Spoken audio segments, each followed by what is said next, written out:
This presentation is the design and analysis of a hopefully robust oscillator. The goal of this presentation, as said, is to design and analyze a robust oscillator. The reason why we care is that to varying degrees, all of the oscillators that we've discussed in class have been fairly sensitive to parameter variations and only work with certain lucky sets of parameters. I built a small infrastructure like the one we used in class, but a little bit different capabilities, so I could create reactions, derive them with constant inputs, piecewise linear or sinusoidal inputs, could run the simulations like in class, or also create DC transfer curves. I built and analyzed both 3 and 5 inverter biological ring oscillators, and also did the same for a proposed new, hopefully more robust oscillator. So as I learned in the course of doing this project, in order for an oscillator a ring oscillator to oscillate, then at its oscillation frequency, its loop gain must have a magnitude of at least 1. If that's not true, then any random noise that gets generated will diminish each time around the loop instead of augmenting. It also has to have a phase of some multiple of 2 pi radians. Again, if that's not true, then after each trip around the looped around signal will not reinforce what was there previously. I built a simple ring oscillator out of just 3 inverters in a loop. I modeled it using the simplified gene expression model that we discussed in class that combines transcription and translation into one simple equation. Started choosing a cooperativity of 3 to give reasonably sigmoid transfer curves. I then picked Kp and Kdp so that the total, that the net output range would be between 0 and 1 for concentration. I chose Kd and Kn to give a switching threshold, so to speak, of 0.5. In other words, input concentration of 0.5 would result in output concentration of 0.5. I initialized the 3 inverter nodes for the simulation at 0, 1, 0, so that it started with a full rail swing. As you can see from the simulation, that quickly decayed into pretty much just steady state of about 0.37 for concentration. So why was that? The first question is, why did the oscillations die down at all? And the answer is simply that the short time around the loop with just 3 inverters does not really give the inverters time to rise up and down high enough to have gain greater than unity. So I looked at one of the inverters, drove it with a sinusoidal input of the same period as the 3 inverter ring oscillation. As you can see, the blue input is larger peak to peak than the orange-brown output, showing that the gain is less than 1 for each of the 3 inverters.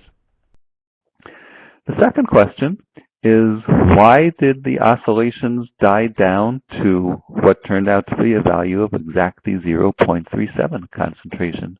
To find that out, I took the loop of 3 inverters and cut it to make a straight chain of 3 inverters.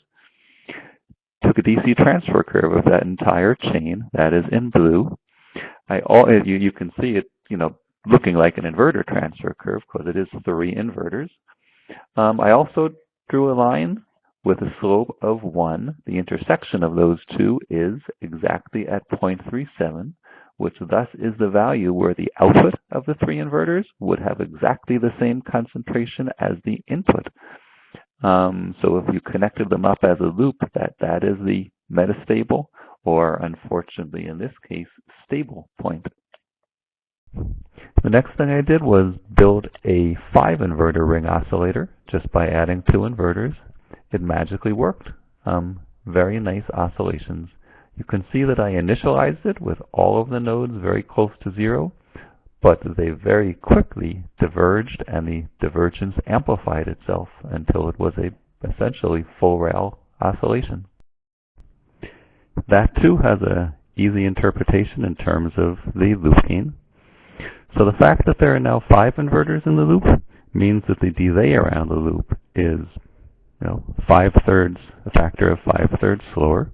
That means that the signals have longer to rise, and that essentially the gain of each of the inverters is larger. And you can see that on the simulation here.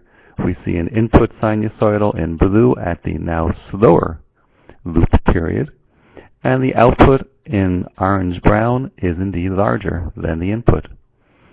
Taking this all with somewhat of a grain of salt again, because this is certainly not a perfectly linear system, it's still, fairly descriptive. So now let's look at the new proposed oscillator, which should hopefully be quite robust. In class, we discussed a bistable circuit built on 2 promoters, each of which had a repressing transcription factor, which could itself be deactivated. And those were cross-coupled into a bistable circuit. Another name for that circuit is an RS latch. So I've taken that RS latch, I've added an inverter, which had its parameters tuned so that its switching threshold is low, about 0.37 in this case. And I also built a buffer tuned to have a high switching threshold, a concentration of roughly 0.7. So let's look at what happens when Q starts at 0, for example. Then L will be high, H will be low. L high causes the set input of the latch to be high, causing Q to slowly rise. When Q crosses 0.3, then both inputs to the SR latch are 0.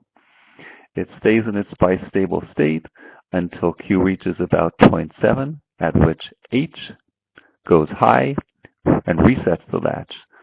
At some point then Q will start falling. A similar sequence of events happens until Q falls below 0.3, at which the cycle starts again.